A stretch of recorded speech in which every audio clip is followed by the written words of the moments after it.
Nikhil the, IT governance এর synopsis দিয়েছে নাকি? না না, দেয়নি। আচ্ছা দাদা, ধন্যবাদ। Thank you. আর ওই সরি, ওই ক্লাসের যে রেকর্ডিং গুলো ওগুলো মনে হয় সপ্তাহ শেষে দেবে নাকি? রেকর্ডিং গুলা তো ওই যে লিঙ্কে পাবেন, তো আপনি ইউটিউবের যে লিঙ্কটা দেওয়া হয়েছে না, ওখানে পাবেন। ওখানে পাওয়া যাবে না? আচ্ছা ঠিক আছে। হম হম, ওই যে অখিল ভাইয়ের যে একটা যে আছে না, উনি একটা চ্যানেলে ওইটাতে রাখতেছে, আপনি ওখানে গেলে দেখতে পাবেন। আচ্ছা ঠিক এর আগে আছে। কোনো ভিডিও দেখছিলেন ক্লাসের? না, দেখিনি তো। ওই যে কোনো একটা ক্লাসে গিয়ে ওনার ওইটা চ্যানেলটাকে সাবস্ক্রাইব করে রাখবেন, তাহলে আপনার ইউটিউবের ইয়াতে থেকে যাবে, সাবস্ক্রিপশনে থেকে যাবে, ওখানে গিয়ে দেখতে পাবেন। আচ্ছা ঠিক আছে। Thank you. ইজিলি দেখতে পাবেন, হ্যাঁ। ওকে, থ্যাংক ইউ। জি।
ভালো আছেন স্যার? আছি ভালো। একটু অফিস থেকে ফিরতে দেরি হয়ে গেছে। না sir, it's alright sir, no problem. এইমাত্র সবই আমরা খোঁজ করছিলাম স্যার, এই আর কি। সবই ম্যানেজ করতে হয়, অফিস, ক্লাস। জি sir, we don't mind sir. জি sir, it's it's alright sir. আচ্ছা, আমি আজকে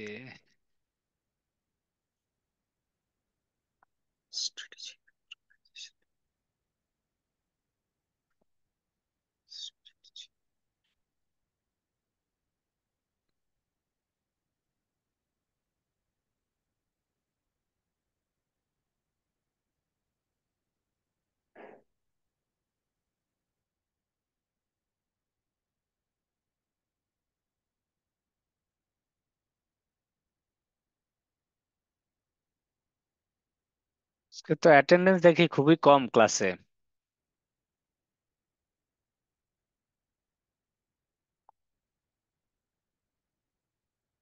জি স্যার, ফাইল, তুলনামূলক অন্য দিনের চেয়ে কম।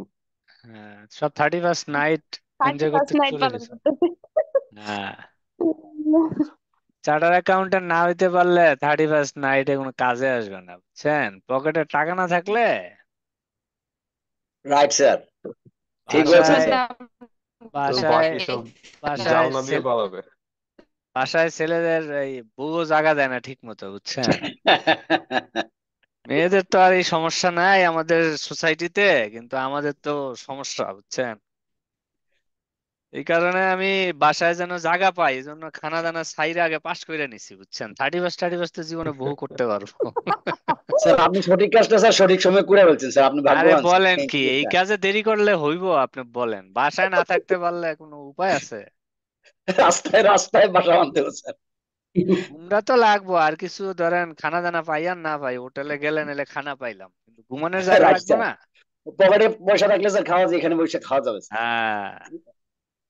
টাকা আসার পরটাকে স্যার আগে মুক্ত করতে হবে, সুগম করতে হবে স্যার। হুম, শুধু টাকা বিষয় না, বিষয়টা হচ্ছে আসলে প্রথম ক্লাসে আমি আপনাদের বলেছি আসলে আমার লাইফ ডিকশনারি খুব সিম্পল, বুঝছেন? আমি স্যার একটু এক্সকিউজ মি সেলফিশ। স্যার, প্রথম ক্লাসটা স্যার করার সৌভাগ্য স্যার আমার হয় নাই স্যার। আমি স্যার মিস আমি করছি স্যার। আমি তো এটাই পার্সোনালি স্যার আমার প্রথম ক্লাস। আমি পার্সোনালি একটু সেলফিশ বলতে পারেন। সেলফিশ ইন এ সেন্স, আমি নিজের বেনিফিটটা আগে ক্যালকুলেট করি ফ্যামিলির মধ্যে। এটা স্বাভাবিক আম- স্যার, এটা স্বাভাবিক, এটা স্যার আপনি সেলফিশ না স্যার, আপনি যথার্থ স্যার। না, তো সবাই অনেকেই তো স্যার এটাই করা উচিত। আগে নিজের দিকটা ভাবার প্রয়োজন আছে স্যার। আর আল্লাহর পক্ষ থেকে তো শেষ এই কথাটাই বলা যে প্রথম নিজেকে দেখো, তারপর অন্যজনদেরকে দেখো। তো নিজের দেখা বলতে ধরেন নিজের পড়াশোনা, নিজের শখের জি, জায়গা, জি স্যার। নিজের এনজয়মেন্ট। না খেয়ে টাকা জমায় রেখে বাচ্চা কাচ্চার জন্য মারা যাব, তো আমার লাইফের ডেফিনেশন কি? তো যাই হোক, 31st নাইট এনজয় তো অবশ্যই করবেন। পড়াশোনা, এনজয়মেন্ট দুইটাই দরকার আছে, but at the end of the day আমাদেরকে we need to set our priority first. হ্যাঁ, প্রায়োরিটি সেট রাইট করে স্যার। তারপরে ইয়ে করতে হবে। যেমন আমি চাইলেও আজকে ক্লাস স্কিপ করতে পারতাম, আইসিবি কে ফোন দিয়ে বলতে পারতাম। আমার অনেক ফ্রেন্ড ফোন দিচ্ছে আম, যে আয় একটু আড্ডা মারি। তা আমি বললাম না, আমার তো আইসিবি তে আজকে ক্লাস দিছে, এত স্টুডেন্ট আসবে, এই মুহূর্তে ক্লাস ক্যান্সেল করলে জিনিসটা ভালো দেখায় না। হ্যাঁ, সো আমি জাস্ট আপনাদের মধ্যে থেকে একজনকে ভলান্টিয়ার চাচ্ছি, যিনি এই কেসের প্রতিটা প্যারা এখন পড়বেন, পড়ে একটু ডিসকাস করবেন কি বুঝতেছেন, তারপরে আমি টেক করব। হ্যাঁ, কে ভলান্টিয়ার করবেন বলেন? স্যার এক্সকিউজ মি স্যার, আজকে স্যার আমাদের টপিক কোনটা স্যার সেটা স্যার আমি জানি না এখনো হ্যাঁ, স্যার। কিছু কি বললেন আবার বলেন।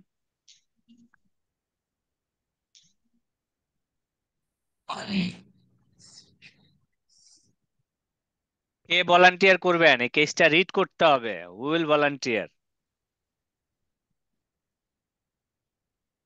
শিমুল হায়দার, শিমুল হালদার। জি, আপনি, হ্যাঁ, আপনি কেসটা পড়েন, পড়ে আপনি একটু আলাপ করেন, তারপরে আমি টেক করতেছি ক্লাস। হ্যাঁ, স্যার তো আছেন স্যার, তাই স্যার? আমি আছি। আপনি, সরি স্যার, আমার হয়তো পড়তে হয়তো যদি কোথাও কোনো না, আমি অসুবিধা একটু হয়। দেখি, জাস্ট একটু ফিডব্যাক নিব, তারপরে আমি শুরু করবো আর কি। শুরু করি sir. business strategy application level case study. Number one, you are a newly qualified chartered accountant from ICAB, joined recently as planning manager to AES Enterprises Limited, an engineering firm based in Chittagong. AES was acquired by Mr. Humayun Morshed some 30 years ago. Humayun Morshed had a reputation for being a prudent businessman, and this was a good bargain. The business has made steady profits, though it has seemed to lost its way in the last few years.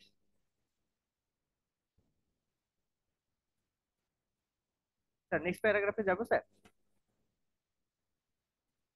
আপনি পড়েন, স্টুডেন্টদের সাথে discuss করেন, আমি জিজ্ঞেস করবো তো কি বুঝছেন।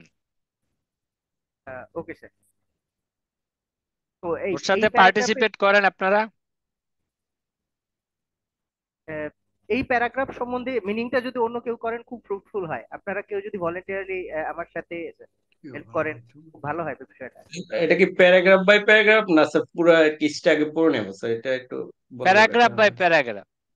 আচ্ছা আচ্ছা। কেউ আছেন? একটু যদি আমরা বাংলা করি। হুম।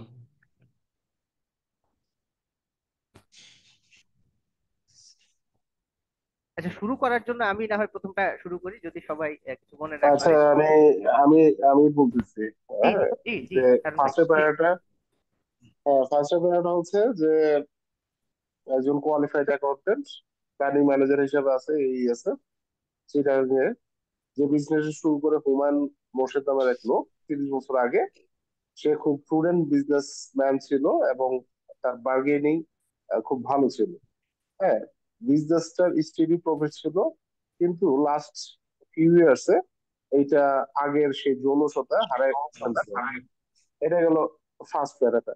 সেকেন্ড হচ্ছে Humayun Morshed has handed over the business last year to his son. তার ছেলে মনজুর মোর্শেদকে তার বিজনেস হ্যান্ড ওভার করে, যে মেকানিক্যাল ইঞ্জিনিয়ার, বুয়েট থেকে পাশ করে। টার্ন ওভার ভালো থাকলেও প্রফিটটা আগের মতো সেই রকম গ্রোথ করতেছে না প্রপোর্শনেটলি হারে। Human Motion has invested a small amount in new plan and bought some second-hand machines as well. সে কিছু নতুন ইনভেস্ট করে। He did employ and kept some good people, and the firm has a reputation for top quality work. The works management is good, the administration side is well run, and the accounts are immaculate. Financially, the business is in good shape. It has always made a profit, and the balance sheet is strong. It has substantial liquid asset. There is no overdraft, and it has owned the freehold. So funds will be available for substantial investment. এই প্যারাটায় বলছে যে বিজনেসটা ফার্স্টে যে দুইটা line বললাম, যে বিজনেসটা ওরকম গ্রোথ করলো প্রমোশন হারে প্রফিটটা ভালো যাচ্ছে। তো হুমায়ুন মোর্শেদ কিছু নতুন প্ল্যান্ট ইনভেস্ট করছে এবং কিছু সেকেন্ড হ্যান্ড মেশিনারিজ মেশিনস কিনছে। হ্যাঁ, এটার সাথে সাথে স্মল প্ল্যান্টস ইনভেস্টমেন্টের পাশাপাশি হ্যাঁ সে তার ফার্মে সে ভালো লোকদের রিক্রুট করে এবং তার ফার্মের একটা রেপুটেশন আছে মার্কেট। হ্যাঁ, এবং ম্যানেজমেন্ট বা অ্যাডমিনিস্ট্রেটিভ সাইড বহুত ভালো, এবং ফাইন্যান্সিয়ালি বিজনেসটাও গুড শেপে আছে। এটা প্রত্যেক সময় বা previously it has always made a profit. Balance sheet খুব ভালো আছে, লিকুইডের অবস্থাও ভালো, যেখানে বিজনেস সাবস্টেন্সিয়ালি ইনভেস্ট করতে পারবে ফার্দার মোড। তারপরে বলছে almost half the sales of S R to one customer, a firm which has been supplying for 20 years. Another 5 customer account for most of the rest. তার মানে হচ্ছে যে তার major একটা কাস্টমার আছে যে 20 বছর ধরে তার সেল দিচ্ছে, এবং আর বাকি যেটা আছে এটা 5টা কাস্টমারের ভিতরে।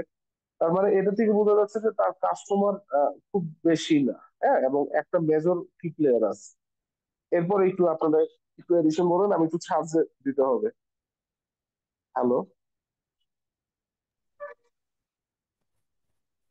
অ্যারিস্টন লিমিটেড থেকে কেউ একজন একটু।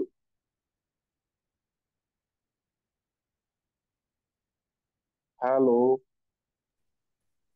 ওকে হারুন ভাই, কি আর থ্যাংক ইউ। কেউ বাকিটা আর কেউ যদি থাকেন।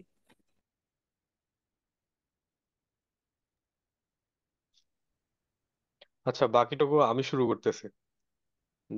আমি ইংলিশটা ফার্স্টে পড়ে যাই, হ্যাঁ, তারপর বাংলাটা আরেকজনকেও একটু অ্যাড করলে ভালো হবে। জি জি, Ariston শুরু করেন। Limited, a newly established engineering firm based in Chittagong, which owned two major construction projects recently.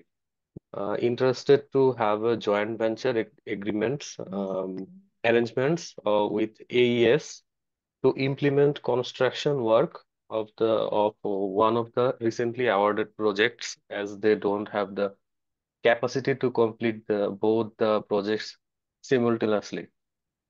Monjur Morshed asked Javed Akhtar, engineering manager, to explore the opportunity, as AES has some excess capacity and Ariston indicated a good profit margin. Javed Akhtar's report on the joint venture with Ariston was positive, although he was mentioned his concern on quality compliance of Ariston. Monjur Morshed reviewed latest accounts of Ariston and was impressed with high profit margin of Ariston.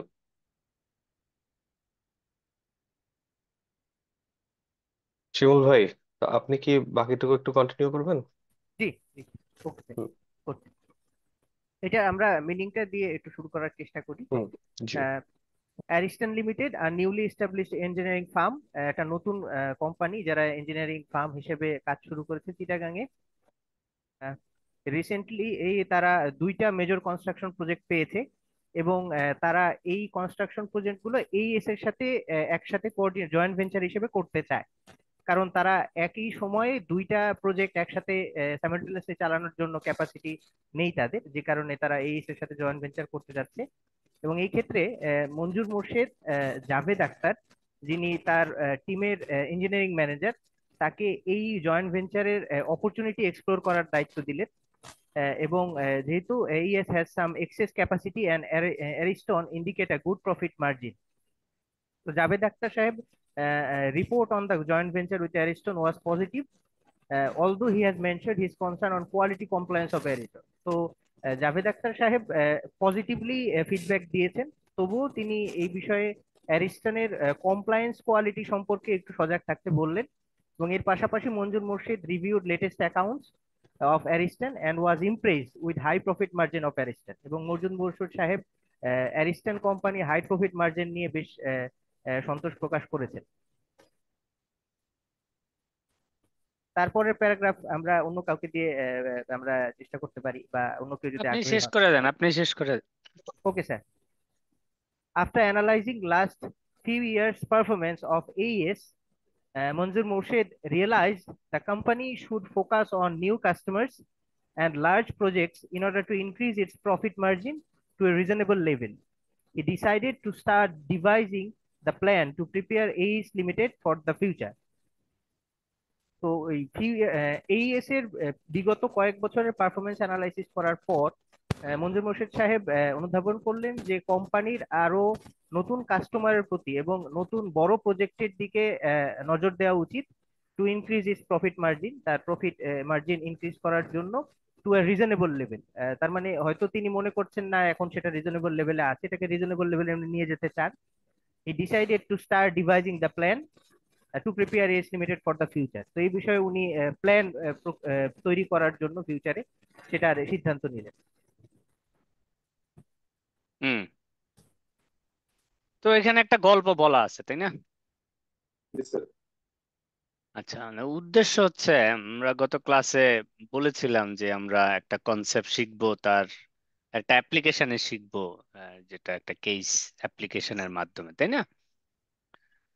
তো গত ক্লাসে আমি আহ, বলেছি case কিভাবে পড়তে হয়, case কিভাবে বুঝতে হয়, কেস কিভাবে লিখতে হবে, এটা নিয়ে আমরা আগে ডিসকাস করব, তারপরে আমরা যাব। হ্যাঁ, তা আমি আপনাদেরকে দিয়ে একটা কেস পড়ালাম। আপনারা যারাই পড়েছেন আপনাদের sense of reading understanding is ভালো, উইচ ইজ কোয়াইট ইমপ্রেসিভ। তো আমরা আসলে একটা কেস কিভাবে পড়বো, আমরা তো এটা একটা গল্পের মতো করে পড়লাম। হ্যাঁ, পরীক্ষায় এরকম 5-6টা কেস থাকবে, তার সাথে ছোট ছোট ল্যাস কোশ্চেন থাকবে, তো ওগুলো টাইমের ভিতরেই আমাদেরকে অ্যান্সার করতে হবে প্রপারলি। আমরা যে কোনো রকমের কেস পড়ার আগে আগে আমরা রিকোয়ারমেন্টটা দেখবো। হ্যাঁ, কারণ পরীক্ষার হলে আমাদের টাইম একটা লিমিটেশনস, টাইমের ভিতরে যেহেতু আমাদেরকে কেসটা পড়তে হবে প্লাস লিখতে হবে, সো একই কেস যদি আমাকে 2বার পড়তে হয়, so it's quite difficult in case of managing time. তো সেই কনটেক্সটে আমি যদি বলি, আমরা যে কোনো কেস পড়ার আগে আগে দেখবো রিকোয়ারমেন্ট আমার কাছে কি চেয়েছে। তো রিকোয়ারমেন্টটা যদি আমার মাথায় প্রপারলি থাকে, আমি কেস যখন রিড করব তখন আমাকে প্রথমে ইনফরমেশন আইডেন্টিফাই করতে হবে কোন রিকোয়ারমেন্টের ইনফরমেশন কেসের কোন জায়গা থেকে পাওয়া গেল। নাম্বার 2 হচ্ছে ওই ইনফরমেশন গুলোকে অ্যাসিমিলেট করতে হবে। অ্যাসিমিলেট মানে এক জায়গায় করতে হবে। অ্যাসিমিলেট করার পরে ওই ইনফরমেশন গুলিকে স্ট্রাকচার করতে হবে, যে আমি এখন সেন্টেন্সটা কিভাবে গুছাবো, এবং ওই গুছানোর ভিতরে আমি যেই গল্প বলতে চাচ্ছি সেই গল্প থটের ভিতরে কিভাবে অ্যাপ্লাই করব, এটাকে বলি স্ট্রাকচারিং দ্য থট। তো এই কয়েকটা কাজ আমাদেরকে কেস রিড করার সময় পড়তে হবে। তা আমি সাথে সাথে আপনাদেরকে এটাও বলেছিলাম যে কেস অ্যান্সার করতে গেলে আপনারা অনেক সময় দেখবেন যে কেসে অনেক কিছু বলছে which is not relevant to you, and রিকোয়ারমেন্টও কিছু প্রশ্ন আছে যেটা অ্যান্সার করার জন্য you will not get sufficient information in the case. So then আপনি কি করবেন, তাহলে আপনি কি না লিখে চলে আসবেন? এটা একটা এক্সাম হল, কোশ্চেন ইনকমপ্লিটনেস বা ইনএডিকুয়েট ইনফরমেশন যদি থাকেও, it's your responsibility to manage the situations and structure the concept as per the instruction you received in the answer question paper. তো সেই গ্রাউন্ডে আমি আপনাদেরকে আজকে হয়তো কিছু জিনিস দেখানোর চেষ্টা করব যে আপনারা এই সমস্ত সিচুয়েশন হলে পরীক্ষায় কিভাবে ম্যানেজ করতে হবে আপনাদেরকে, এবং ইনফরমেশন কিভাবে অ্যালাইন করবেন। তো আমরা যদি রিকোয়ারমেন্টটার দিকে একটু দেখি, 3টা রিকোয়ারমেন্ট আছে এখানে। আমি যদি মার্কস দেখি, 1 নাম্বার রিকোয়ারমেন্টে 3, 2 নাম্বার রিকোয়ারমেন্টে 13, 4 নাম্বার রিকোয়ারমেন্টে 3, তার মানে হচ্ছে আপনার 20 মার্কসের কোশ্চেন ছিল এটা। তো আমি যেরকম বলেছি, আপনার total time divided by allocated minutes multiplied by numbers, তাহলে আপনার 3 মার্কসের জন্য ম্যাক্সিমাম 5 থেকে 6 মিনিট অ্যালোকেশন পাবেন। এই 5 থেকে 6 মিনিটই লিখবেন, কারণ এটা 10 মিনিট লিখলেও 4 পাওয়ার সুযোগ নাই, 3 পাওয়ারও কোনো সুযোগ নেই। আপনি 2, 1.5, 2 অ্যাট বেস্ট 2.5 মার্কস পেতে পারেন। তো don't spend your time to write so many things for 3 marks. Just make it precise and complete. Um, rather আপনি যদি 100 make sure করতে পারেন, so that will give you a competitive edge in getting the good marks. তো এইখানে আমি যদি requirement 1 দেখি, requirement 1 বলছে the importance of strategic planning. হ্যাঁ, তো আমি নর্মালি যেটা দেখি যে জেনারিক কিছু কোশ্চেন থাকে, জেনারিক কোশ্চেন গুলো usually doesn't have any relation with the information available in the question. However যদি এরকম কোনো বেসিক ইনফরমেশন কেস থেকে আপনি অ্যালাইন করতে পারেন, আপনি ইউজ করতে পারেন। যেমন এইখানে এইএস কে টার্গেট করে কেসটা লিখা। So the importance of strategic planning লেখার সময় যদি শুধু এইএস এর নামটা ইউজ করা যায়, আপনি করতে পারেন। ইম্পর্টেন্স অফ স্ট্র্যাটেজিক প্ল্যানিং আমরা গত ক্লাসে আলাপ করেছি। আম, যদি কেউ পারেন স্ট্র্যাটেজিক প্ল্যানিং এর ইম্পর্টেন্স কি 2-1টা বলতে বলতে পারেন। নাম্বার 2তে যেটা বলছেন approach to preparation of strategic plan, আমরা কয়টা অ্যাপ্রোচ শিখেছিলাম? দুটো স্যার। 2টা অ্যাপ্রোচ। তো ও বলে নাই কোন অ্যাপ্রোচে করব, বাট আমরা ইউজুয়ালি কোনো অ্যাপ্রোচ না বললে ট্রেডিশনাল অ্যাপ্রোচ বা স্ট্র্যাটেজিক প্ল্যানিং অ্যাপ্রোচ বা রেশনাল অ্যাপ্রোচ এটাই ইউজ করব। হ্যাঁ, যদি কিছু না বলে, ইমার্জেন্ট অ্যাপ্রোচ যদি স্পেসিফিক না বলে, তাহলে আমরা ট্রেডিশনাল অ্যাপ্রোচটাই ইউজ করব। তো বলছে an approach to the preparation of strategic plan for AES Enterprise Limited. This section should cover the planning process and analytical tools available to managers. ম্যানেজারের কাছে যে ধরনের প্ল্যানিং প্রসেস এবং অ্যানালাইটিক্যাল টুল আছে এইটা অ্যান্সারে বলতে হবে। when ever possible, যেখানে সম্ভব, it should relate with the AES Limited's current position. যেখানে যেখানে সম্ভব AES Limited ইনফরমেশন ফিট করবেন, না করলে আপনি জেনারিক স্টেটমেন্টে আপনি লিখে যাবেন। হ্যাঁ, তো এতটুকু বুঝছেন? জি স্যার। জি স্যার। হ্যাঁ, জি স্যার। জি স্যার। তো থার্ড রিকোয়ারমেন্ট যেটা বলছে সেটা হলো আপনার ধরেন your view on the joint venture proposal from Ariston limited. এখানে আরেকটা জয়েন্ট ভেঞ্চার প্রপোজাল আছে, mentioning the conflict between business and ethics, যে বিজনেস এবং এথিক্স এর ভিতরে কোনো কনফ্লিক্ট আছে কিনা এটা আম, সহ করতে বলছে, লিখতে বলছে আপনাদেরকে। তো এইটা একটা ইম্পর্ট্যান্ট পয়েন্ট। তো আমি যদি আপনাদেরকে বলি, সেটা হচ্ছে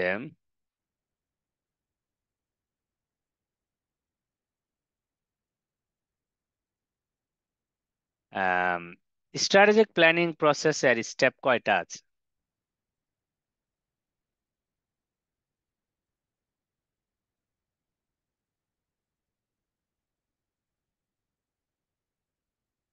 হ্যাঁ,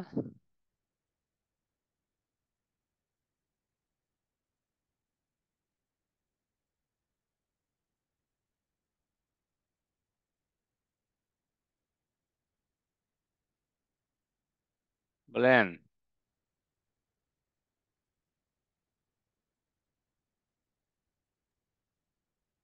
Sir, 5 stages.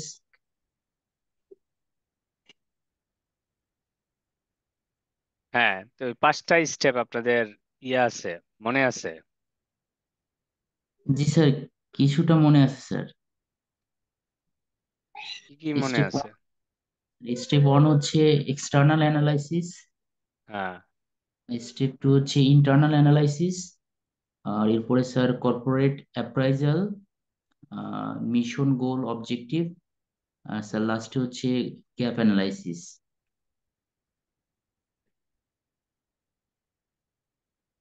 ইন্টারনাল আর এক্সটার্নাল অ্যানালাইসিস জয়েন্টলি আমরা কর্পোরেট অ্যাপ্রাইজালও বলে থাকি আর কি। জাস্ট ফর ইউর ইনফরমেশন, এটা মনে রেখে দিন। আপনারা শর্ট ক্লাসে একটু অ্যানালাইসিস। কথা বললেন, হ্যাঁ, আপনারা তো কথা বলেন না, খালি শুনতে চান। হ্যাঁ, তো এখন আমাদের প্রথম কাজ হচ্ছে এই 3 মার্কস লেখা। এটা হচ্ছে ইম্পর্টেন্স অফ স্ট্র্যাটেজিক প্ল্যানিং। এটা আমি গত ক্লাসেও আপনাদের বলেছি। স্ট্র্যাটেজিক প্ল্যানিং প্রসেসের ইম্পর্টেন্স কি বলতে পারবেন সংক্ষেপে 2-3টা পয়েন্ট, কেউ ছোট ছোট?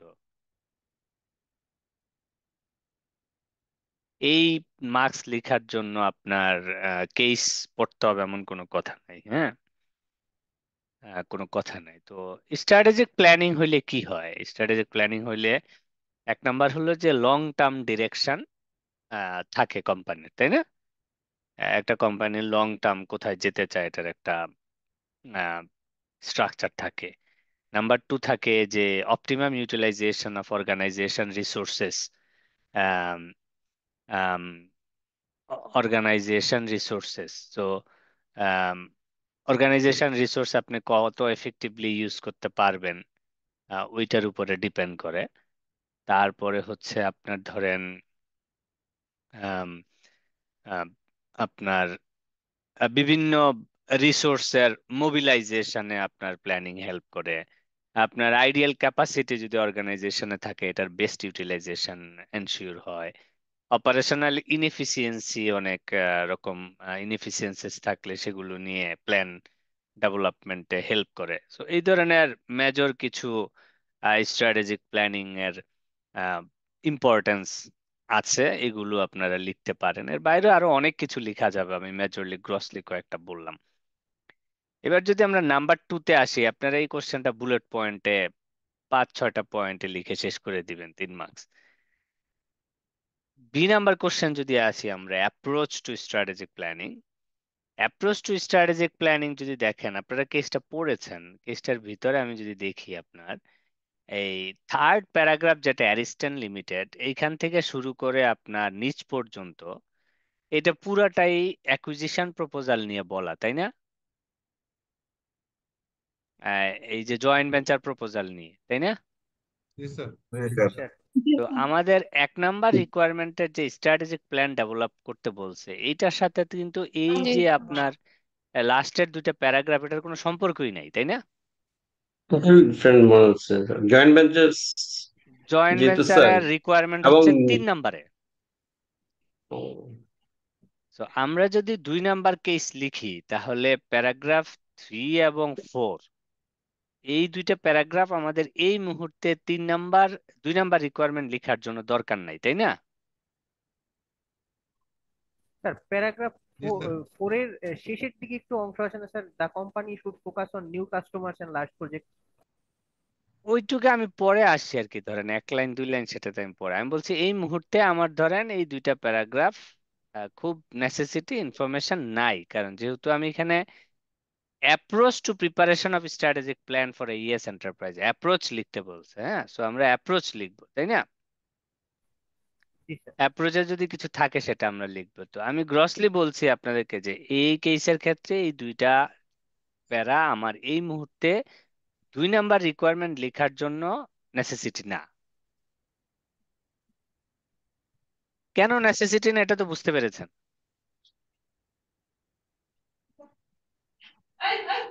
জি স্যার। আচ্ছা, তো আমার জন্য এখন তাহলে ইনফরমেশন থাকলো হচ্ছে 1 নাম্বার, 2 নাম্বার আর এই পর্যন্ত, তাই না? জি স্যার। এই 3টা প্যারাগ্রাফ থেকে আমাকে আসলে এই 2 নাম্বার রিকোয়ারমেন্টের ইনফরমেশন এক্সট্রাক্ট করতে হবে, ঠিক আছে?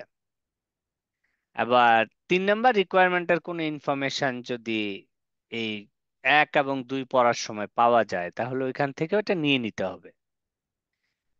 তো ইনফরমেশন 2 ভাবে অ্যাসিমিলেট করা যায়। আপনি চাইলে কালার পেন হাইলাইটার ইউজ করে কেসের ভিতরেই আপনি মার্ক করে লিখে রাখতে পারেন এটা কোন রিকোয়ারমেন্টের ইনফরমেশন আপনি মার্ক করছেন। আর একটা হয়, আমি আহ, এই পরীক্ষার শুরুতেই লুজশিট যেহেতু নেওয়া যায়, আমি একটা লুজশিট নিয়ে যেটা করতাম রিকোয়ারমেন্ট ওয়াইজ কিওয়ার্ডস লিখতাম, যে কোশ্চেনও দাগাতাম প্লাস কিওয়ার্ডসটা লিখে রাখতাম, যে আহ, এই ওয়ার্ডটা দেখলে আমি বুঝবো যে এই রিলেটেড একটা ইনফরমেশন কেসে আছে। যেহেতু মার্ক করা থাকতো, আমি চোখ দিলেই দেখতে পাইতাম যে এটা রিকোয়ারমেন্ট 1-এর সাথে, এটা রিকোয়ারমেন্ট 2-এর সাথে, এটা রিকোয়ারমেন্ট 3-এর সাথে। তো তাতে হয়তো কি আমার আর সেকেন্ড টাইম কেসটা খুব বেশি পড়া লাগতো না, আমার সময় অনেক বেঁচে যেত। হ্যাঁ, তো এখন এইভাবে আপনি চাইলে ওয়ান গোতে ইনফরমেশন অ্যাসিমিলেট করে ফেলতে পারেন। তো তারপরে আমি যেটা করতাম, আমি 2 মিনিট 4 মিনিট আমি আহ, চিন্তা করতাম যে আমি যেই ইনফরমেশন গুলো অ্যাসিমিলেট করেছি, এইটা আপনার কিভাবে স্ট্রাকচার করব থটটা। তো আমরা নর্মালি যেটা করি, আমরা মানে কিছু প্ল্যান না করে ধাম করে লিখতে চলে যাই। তো লিখতে চলে গেলে যেটা হয় সেটা হচ্ছে যে আমি যে কি লিখতেছি, আমার সেন্টেন্সের গঠন, সেন্টেন্সের স্ট্রাকচার, মিনিং কোনো কিছুই ঠিক থাকে না, হাজার্ডলি লেখা লিখতেছি। তা আমি একটু স্ট্রাকচার করে নিতাম যে আমি কনসেপ্টটাকে কিভাবে রিপ্রেজেন্ট করব, কারণ আপনি তো একটা গল্প বলবেন, তাই না? তো গল্পটাকে তো একটু গুছাই নিতে হবে, নাহলে শুরুতে যদি লেখা শুরু করেন কি লিখবেন। তা আমি এরকম 1 মিনিট 2 মিনিট গল্পটাকে একটু সাজিয়ে নিতাম যে কোন স্টেপের পরে কোন স্টেপটা লিখবো। হ্যাঁ, তো এইরকম একটা বেসিক ডিরেকশনাল গাইডলাইন আমি আপনাদের হয়তো দিচ্ছি আর কি। লিখতে গেলে তখন হয়তো আপনাদের নিজস্ব কোনো স্টাইল থাকলে সেটাকে বিল্ট ইন করতে পারেন আর কি। হ্যাঁ, তো আমি এখন আপনাদেরকে একটু মানে আমি আমি নিজে পড়বো, পড়ে আপনাদের সাথে একটু ইনফরমেশন ফিট করে আপনাদেরকে একটু গাইড করার চেষ্টা করব যে আপনি কতটুকু কেস থেকে নিতে পারবেন, কতটুকু আপনাকে আপনার প্রিপারেশন থেকে লিখতে হবে। বাট আমি আপনাদেরকে যেটা বলবো সেটা হচ্ছে যে প্রত্যেকটা মডেলেরই একটা জেনারিক রাইট আপ যেন আপনাদের রেডি করা থাকে। ইন এনি কেস পরীক্ষার হলে কোনো একটা স্টেপের রিলেভেন্ট কোনো ইনফরমেশন কেসে দেয়া নাই, আপনি যেন চাইলে সেই ইনফরমেশনটাকে আপনি আহ, নিজের মতো করে লিখতে পারেন। কথা বুঝতে পেরেছেন? জি স্যার। জি তো স্যার। এটা এটা যদি আপনারা করতে পারেন তাহলে যেটা হবে যে আপনি হয়তো পরীক্ষায় খুব অপ্রস্তুত অবস্থায় আপনি পড়বেন না, আপনি কিছুটা হলো মানে আপনি সুন্দর করে গুছিয়ে কিছু একটা জিনিস লিখে দিয়ে আসতে পারবেন আর কি। হ্যাঁ, তো জেনারিক রাইট আপ খুব ইম্পর্ট্যান্ট জিনিস। জেনারিক রাইট আপের সবচেয়ে বড় সুবিধা হলো যে যেমন স্ট্র্যাটেজিক প্ল্যানিং প্রসেসের কোনো একটা স্টেপ যদি আপনি ধরেন একটা জেনারিক রাইট আপ আপনার থাকে, আপনি জাস্ট কেস থেকে দুই একটা ওয়ার্ড রিলেভেন্ট ইনফরমেশন নিয়ে আপনি সেন্টেন্সটাকে একটু রিঅ্যারেঞ্জ যদি করে দেন তাহলে আপনি খুব ইজিলি লিখে ফেলতে পারবেন এবং আপনার লেখার কোয়ালিটি স্ট্যান্ডার্ড অনেক ভালো দেখাবে। হ্যাঁ, তো সেই জন্য আমি স্টুডেন্টদের নর্মালি একটা সাজেশনস দেই যে আহ, মানে প্রত্যেকটা কম্পোনেন্টের একটা জেনারিক রাইট আপ, মানে নর্মালি যেরকম লিখে অনেক কেসে দেখবেন জেনারিক রাইট আপ আছে, ওগুলো থেকে মডেল টু মডেল যদি আপনারা একটু ডিজাইন করে নেন তাহলে দেখবেন যে পরীক্ষার হলে অনেক কমফোর্টেবল থাকতে পারবেন।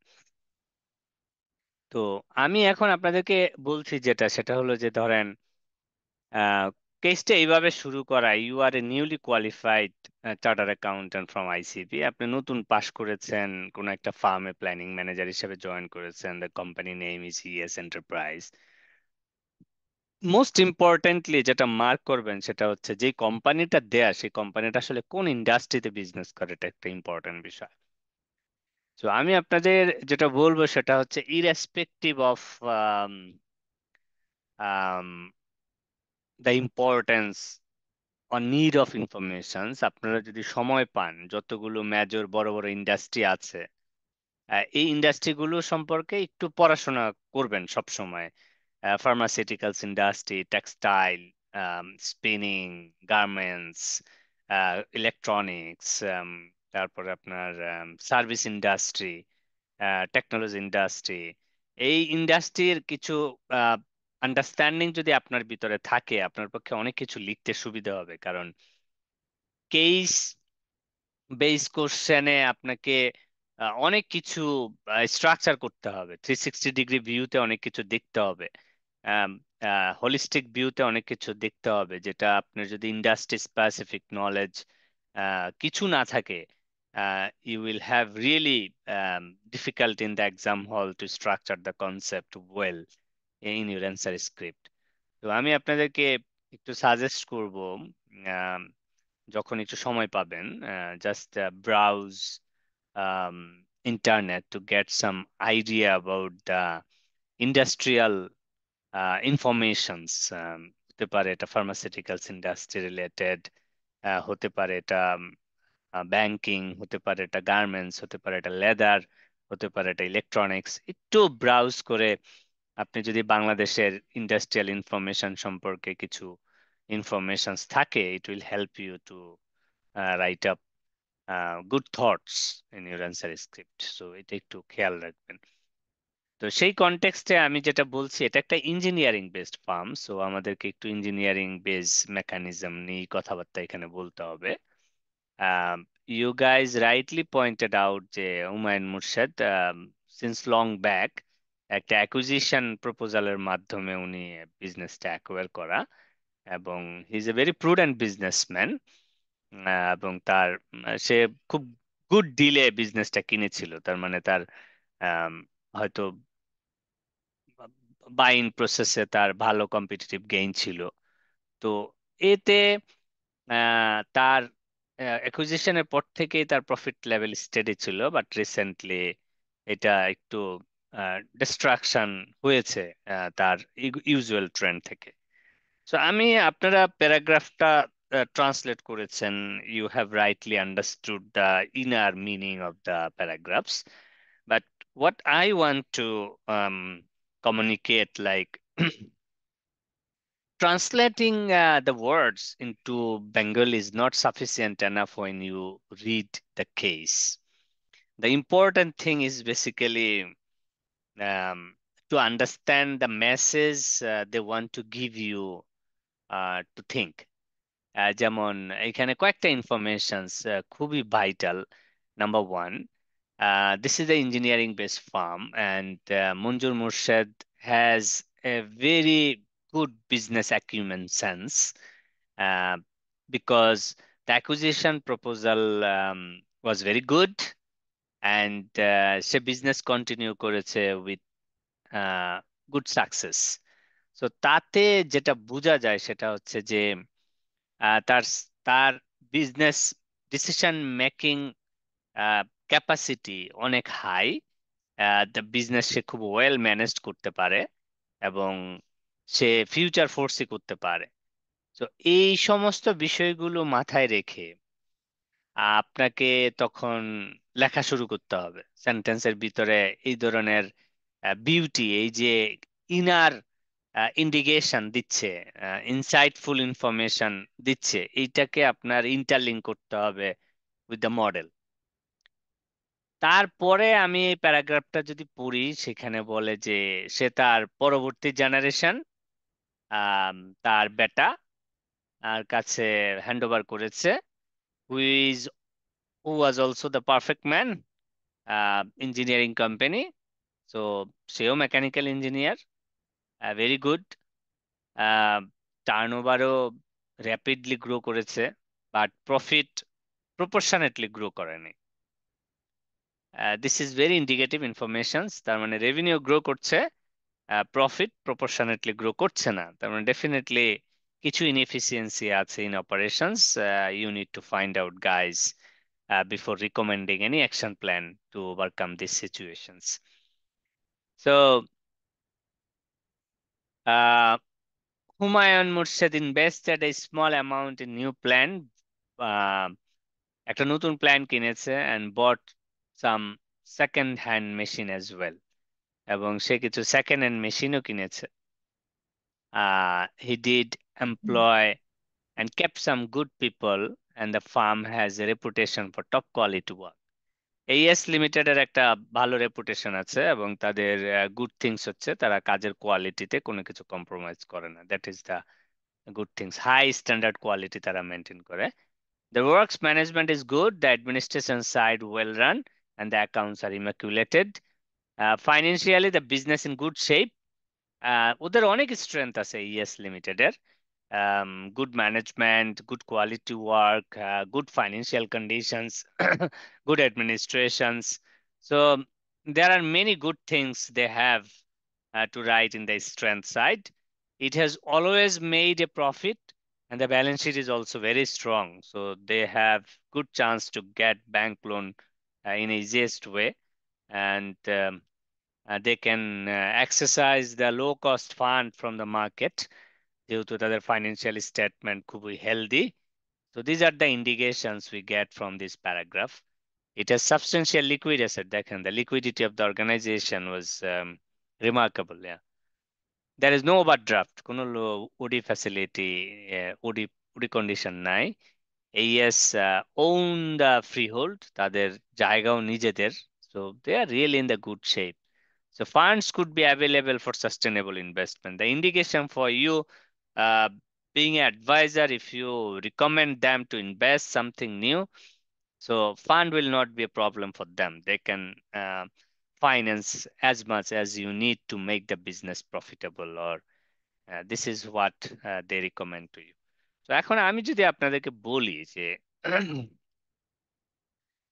if you guys can recall our last class, আমরা strategic planning process এর একটা diagram দেখেছিলাম, process flow, and and এই question লিখার জন্য we have been asked to maintain that process flow, এবং AES লিমিটেড এর রিলেভেন্ট যে সমস্ত ইনফরমেশন আছে সেটা আমাদেরকে ফিট করতে হবে মডেলের ভিতরে।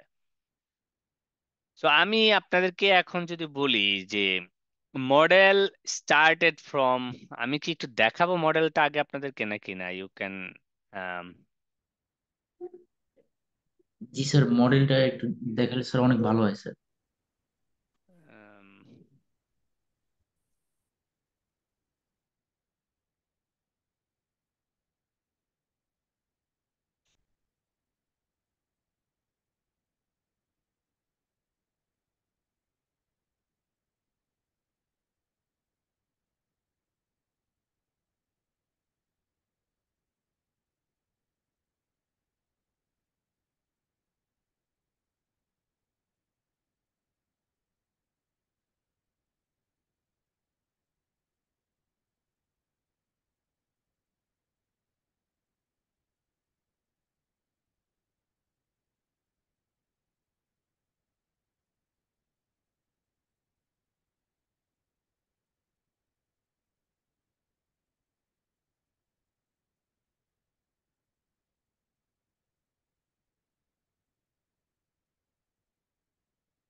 হুম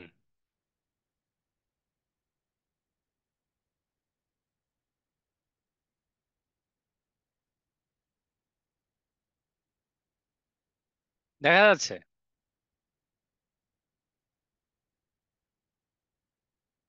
জি স্যার। আচ্ছা, হ্যাঁ, তো যেই অ্যাপ্রোচ আপনাদেরকে ফলো করতে বলছে, this is the approach, this is called the rational planning model. Each and every elements in the process is required to explain in your answer. So top line, আপনি strategic planning, strategic choice, strategic implementation, review এবং control, এই চারটা major সেগমেন্টেও লিখতে পারেন, or you can forget about these four major segment. You can start writing each and every component, starting from external analysis, internal analysis, corporate appraisal, mission, objective, gap, strategic choice, implementation, review and control.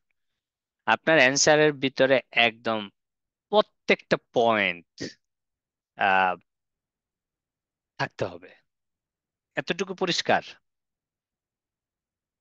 Model যখনই বলবে, মডেলের প্রত্যেকটা component আপনাকে describe করতে হবে। হ্যাঁ, so আমরা যদি স্টার্ট করি, ধরেন স্ট্র্যাটেজিক অ্যানালাইসিস একটা সেগমেন্টে আপনি বলেন, তাহলে স্ট্র্যাটেজিক অ্যানালাইসিস একটা টপ লাইন সেগমেন্ট হবে, তার আন্ডারে strategic external analysis, internal analysis, corporate appraisal, mission, objective, gap, এটুক হয়ে স্ট্র্যাটেজিক অ্যানালাইসিস শেষ হবে, right?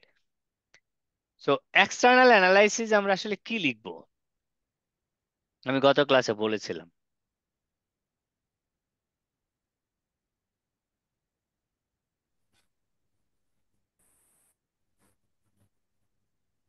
Strategic analysis, external analysis হয় শুধু কি দিয়ে বলেন তো? আমি বলছিলাম মাইক্রো এনভায়রনমেন্ট এবং ম্যাক্রো এনভায়রনমেন্ট, তাই না?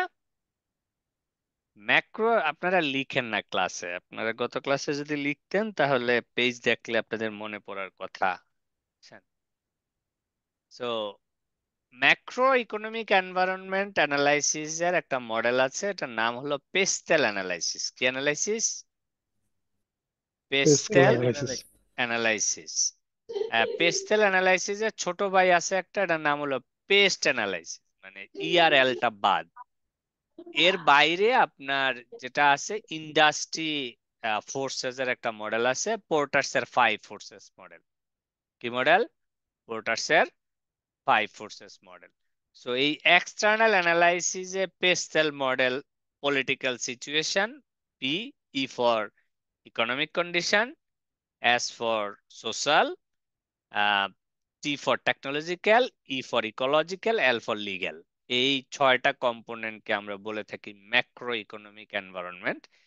These are all external factors, এবং এটার উপরে কোম্পানির কোনো কন্ট্রোল নাই।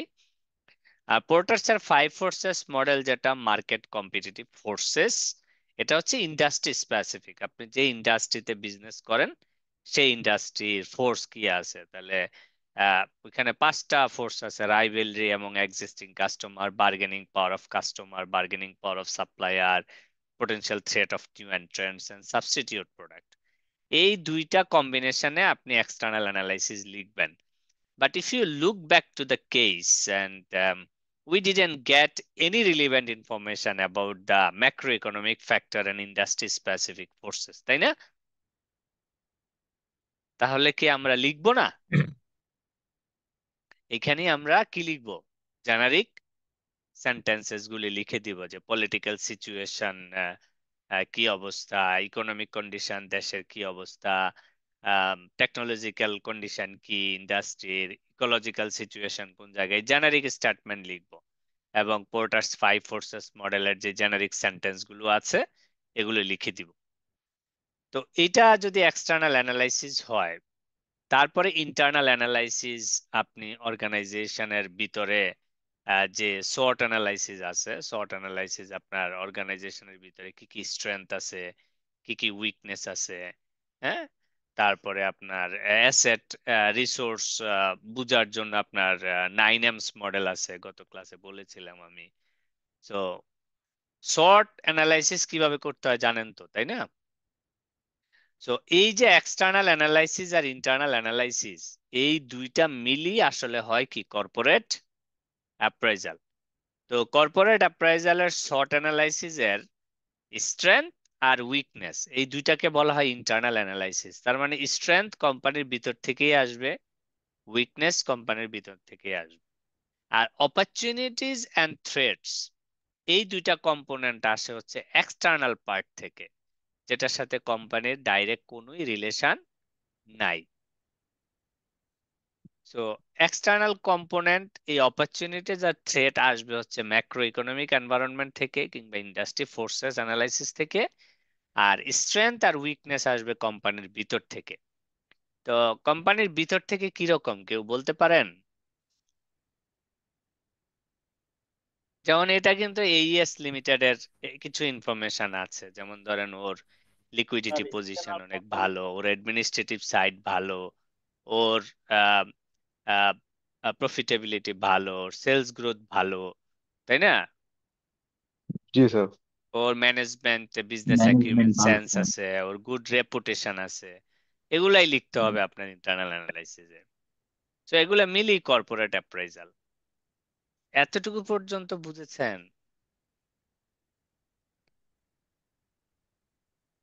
স্যার Yes, কেসে sir. তো স্যার ইন্টারনাল অ্যানালাইসিস স্যার অনেক পয়েন্ট দেওয়া আছে স্যার ইন্টারনাল অ্যানালাইসিসে। হ্যাঁ, সেটা আমি বললাম শর্টের ভিতরে আপনি আনতে পারবেন। জি স্যার।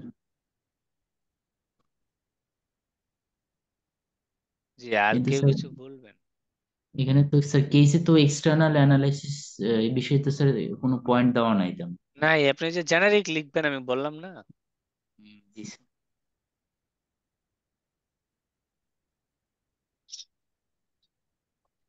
আর কেউ কিছু বলতে চান?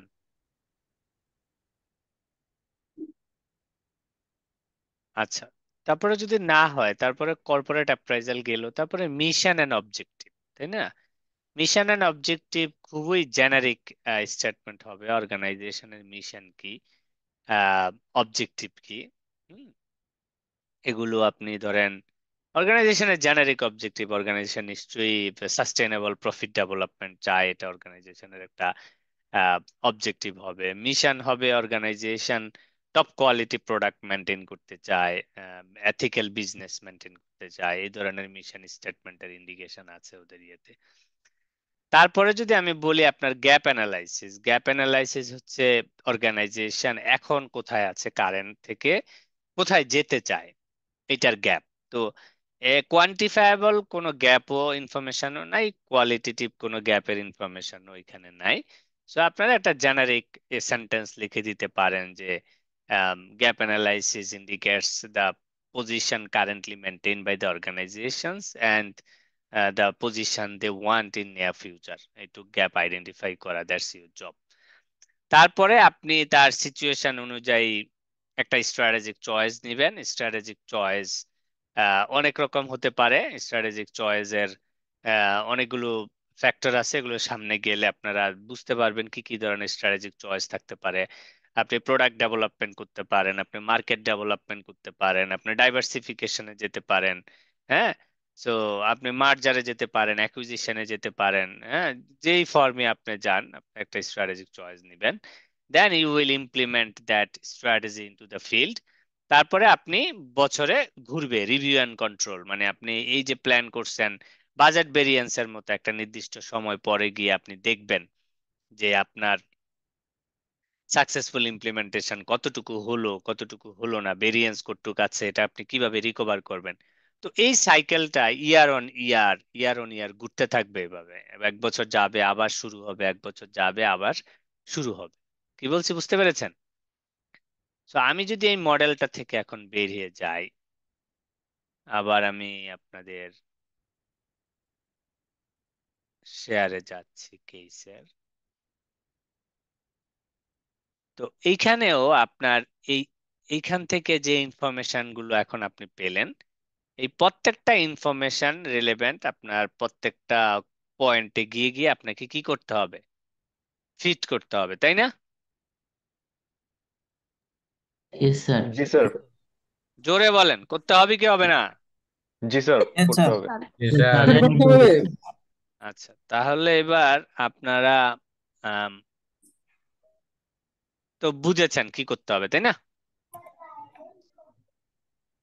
তো এইরকম করে আপনার প্রত্যেকটা কম্পোনেন্ট লিখতে হবে। হ্যাঁ, এখন আমি যদি আপনাকে একটু, এটা যেহেতু পরীক্ষা আসছে, আমি আপনাদের এটার অ্যান্সার সহই আজকে পাঠাবো। সো ডোন্ট ওয়ারি, বাট আমার একটা এক্সপেকটেশনস থাকবে আপনারা অ্যান্সারটা না দেখে একবার লিখবেন। হ্যাঁ, লিখে তারপরে দেখেন, বেটার হবে। হ্যাঁ, যেমন আমরা বেনিফিট অফ স্ট্র্যাটেজিক প্ল্যানিং নিয়ে কথা বলেছি। বেনিফিট এর attention focus on long term future of the business, এটা বলছে। অ্যাক্টিভিটিস ভেরিয়াস বিজনেস কোঅর্ডিনেশন, বিভিন্ন ফাংশনের ভিতরে ওয়েল কোঅর্ডিনেশন হয়। লিমিটেড রিসোর্সকে বেস্ট ইউটিলাইজ করতে পারে, এটা বলেছে। অ্যাচিভমেন্ট এর ক্ষেত্রে প্রোগ্রেসটা সে ইজিলি আইডেন্টিফাই করতে পারে। এগুলো হচ্ছে ইম্পর্টেন্স অফ স্ট্র্যাটেজিক প্ল্যান, যেটা আমি আপনাদেরকে বলেছি। হ্যাঁ, নাম্বার 2 তে গিয়ে দেখেন ওরা, এই যে আমি আপনাকে যেরকম বলেছি, environmental analysis, PESTEL, generic sentence লিখা সব দেখেন। The direction of firm strategy is considerably influenced by what happens around it as the first step. এই ইয়েস, ওই যে দেখছেন শুধু নামটা ঢুকাইছে, দেখছেন? Should analyze its current environment and attempt to anticipate likely to change. The analysis should cover economic factors such as growth in demand, service, level of interest. Economic factor যেগুলো আছে, ইন্টারেস্ট রেট, ফরেক্স, ঠিক আছে, money market, এগুলা general জিনিস ঢুকাই দিছে। Political factor such as exposure two import competition, কোনো political unrest আছে কিনা এটা দেখা। সোশ্যাল ফ্যাক্টরের ভিতরে কি কি থাকে, culture, values, social safety net, security, এগুলি থাকে। লিগ্যাল ফ্যাক্টরের ভিতরে আপনার আইন কানুনের কি কি বেড়াজাল আছে, consumer protection act, trade protection act, তারপরে কম্পিটিশন প্রোটেকশন অ্যাক্ট, এগুলো। টেকনোলজিক্যাল ফ্যাক্টরের ভিতরে আপনার টেকনোলজিক্যাল কোনো অবসুলেন্সেস এর রিস্ক আছে কিনা, টেকনোলজি অ্যাডভান্সমেন্ট করে কোনো ইয়ে আনা যায় কিনা, দিজ আর বড় জেনারিক স্টেটমেন্ট। তারপরে যে দেখেন কম্পিটিটিভ ফোর্স, এইখানে ইন্ডাস্ট্রি ফোর্সেস নিয়ে শুধু কথা বলছে। Industry before strategy can be developed, আপনার ইন্ডাস্ট্রি নিয়ে একটু অ্যানালাইসিস করতে হবে, বুঝতে হবে। ইএস লিমিটেড কে খালি নামটা ঢুকাই দিছে। তারপরে এই যে দেখেন 5টা ফোর্সেস এর নাম লিখে দিচ্ছে। Threat from potential entrance, threat from supplier, bargaining power of customer, threat from existing competitor, এগুলো লিখে দিছে। হ্যাঁ, স্যার তারপরে আপনি শুধু হ্যাঁ, পয়েন্টগুলিকে হাইলাইট করছে। শুধু পয়েন্টগুলো হাইলাইট করে দিচ্ছে। এখানে আপনি আর কিছুতে লিখতে পারবেন না, ডাজন্ট রিকোয়ার ইভেন। তারপর আপনার ইন্টারনাল অ্যানালাইসিসে দেখেন, এই যে 9S model, ratio analysis, value chain system, value drivers and cost drivers identify করতে বলছে। তারপরে ওরা এই যে আপনার দেখেন একটা অবজেক্টিভের ক্লোজ দিছে। Mission statement and objective establish direction which the firm's plan will take. Objective should be clearly defined. Generic statement, দেখছেন? ES company appears substantially family owned business, এই যে কিছু ভ্যালুজ এর কথা বলছে, হাইলি স্কিলড ওয়ার্কফোর্স, এগুলো বলছে। তারপরে দেখেন কর্পোরেট অ্যাপ্রাইজালে এসে শর্ট অ্যানালাইসিস ঢুকাই দিছে, যে আপনাদের আমি যেটা বলছিলাম, দেখছেন? এই যে শর্ট দেখেন সব আপনাদের ওই strength, reputation, loyalty, skilled workforce, high level financial resources, এগুলাই বলেছে, তাই না? জি উইকনেস স্যার। এ দেখেন, উইকনেস বলছে প্রফিট স্টাগনেন্ট হয়ে গেছে, sales flat, profit relatively outdated plant, পুরনো মেশিনপত্র। এই যে 6 কাস্টমার রিলায়েন্স লিমিটেড এর একটা উইকনেস। অপরচুনিটিজ, এই যে জয়েন্ট ভেঞ্চার আছে এক্সটার্নাল। থ্রেট, সে বলছে কোনো থ্রেট দেখতে পাই নাই এখন পর্যন্ত, ঠিক আছে। তারপরে দেখেন এই যে gap analysis involves identifying gap projected performance and future. তারপরে তারা এই যে স্ট্র্যাটেজি ডেভেলপমেন্ট নিয়ে একটা প্যারা লিখছে, very generic. Strategy development is an area for creative thinking. It attempts to design strategies that will bridge the gaps identified under the position analysis.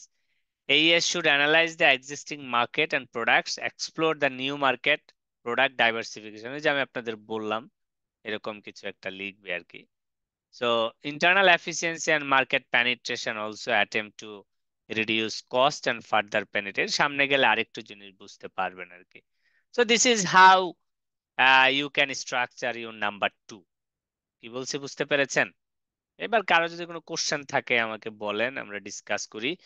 31st night, আজকে আপনাদের খুব বেশি প্যারা দিব না, তাড়াতাড়ি ছেড়ে দিব।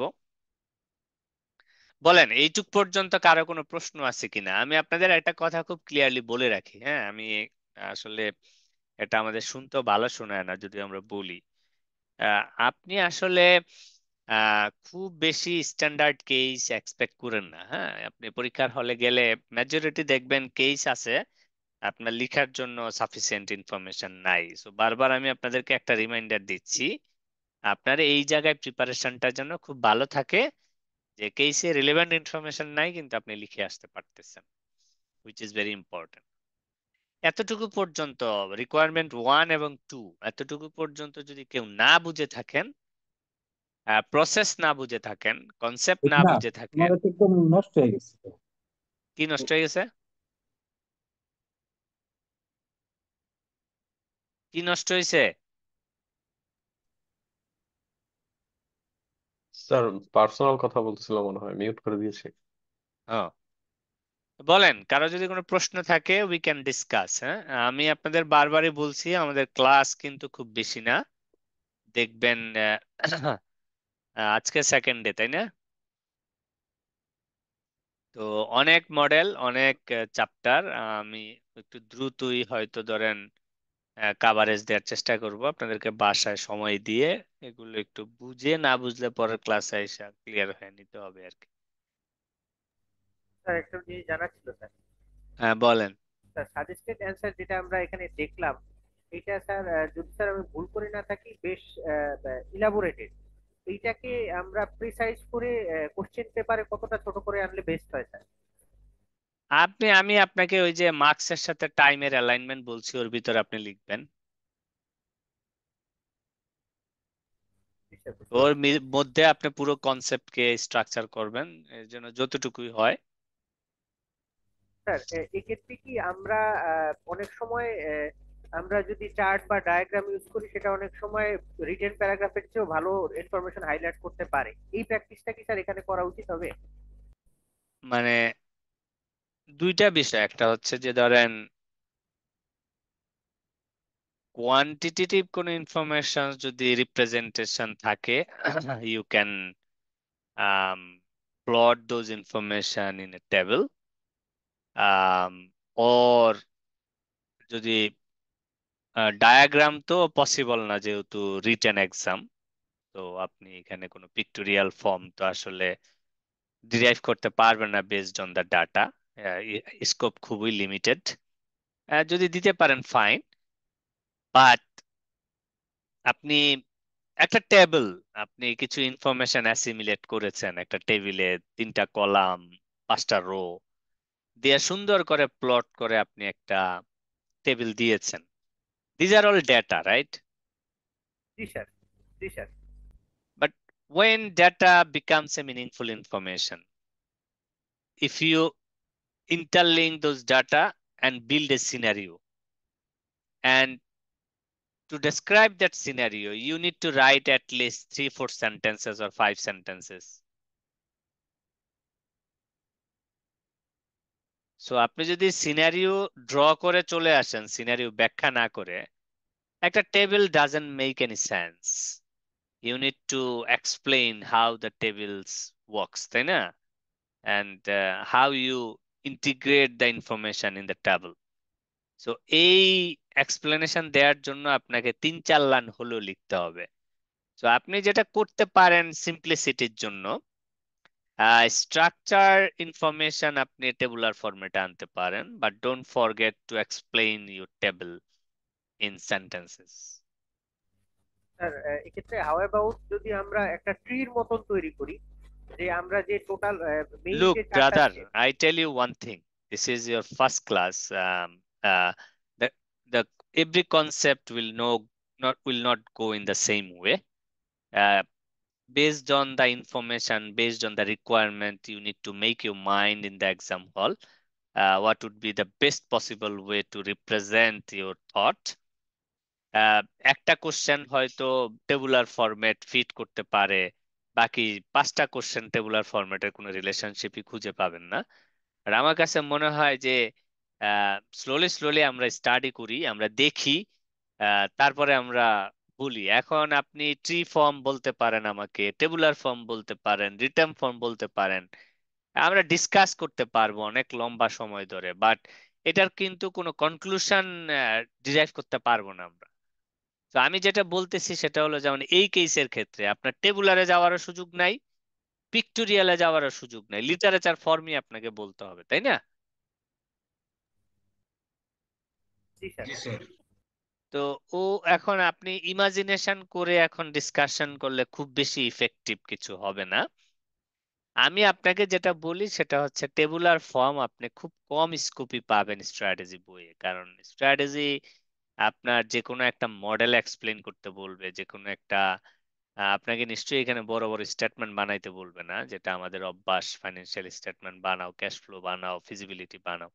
এখানে আপনাকে মোস্টলি সেন্সিটিভিটি দিবে, দিয়ে বলবে যে ডাইনামিক্স কনসিডার করে তুমি অপিনিয়ন দাও, ডিসিশন দাও। ঠিক আছে, ওইখানে আপনাকে বেশি অ্যাসেস করবে। কি বলছি বুঝছেন? জি স্যার, বুঝতে পারছি স্যার। হুম। Thank you sir. আর কেউ?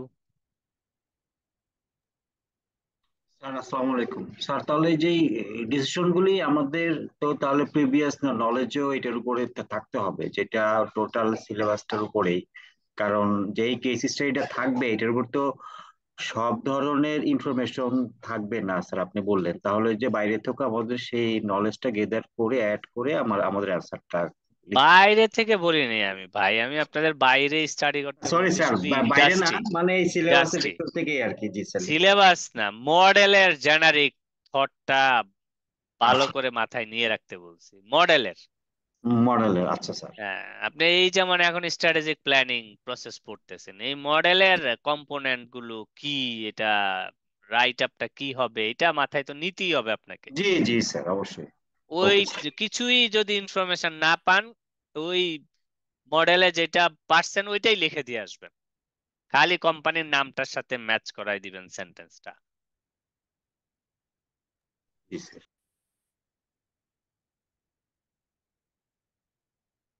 আর কোনো question?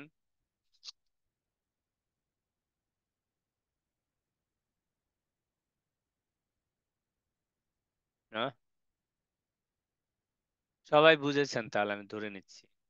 Sir, sir, generic right আপে স্যার এই জিনিসগুলি স্যার আমি কিভাবে পড়লে স্যার ভালোভাবে ডেভেলপ করতে পারবো আমি ইনফরমেশন? আপনাদের প্রতি ক্লাসে মোটামুটি ধরেন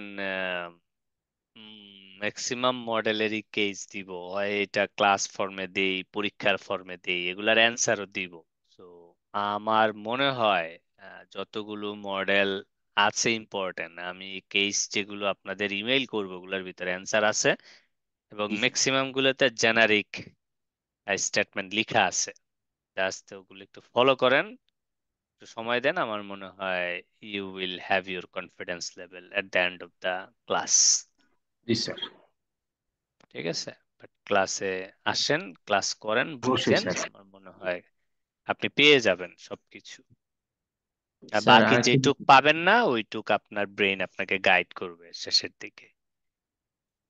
স্যার আমার একটা লাস্ট একটা ছোট্ট কোশ্চেন ছিল স্যার। এই যে জি কেস জি। স্টাডিতে স্যার শুরু থেকে শেষ পর্যন্ত পড়লে স্যার আস্তে আস্তে বুঝি, কিন্তু একসাথে স্যার ভুলে যাই স্যার, উপরে কি বলেছে বা নিচে কি বলেছে টোটালটা স্যার। তাই এটার কি কোনো ওয়ে আছে স্যার? Practice practice practice. আচ্ছা স্যার। আপনি আজকে একটা কেস পড়েছেন নিশ্চয়ই, আমি জানি না আগে কেস পড়েছেন কিনা।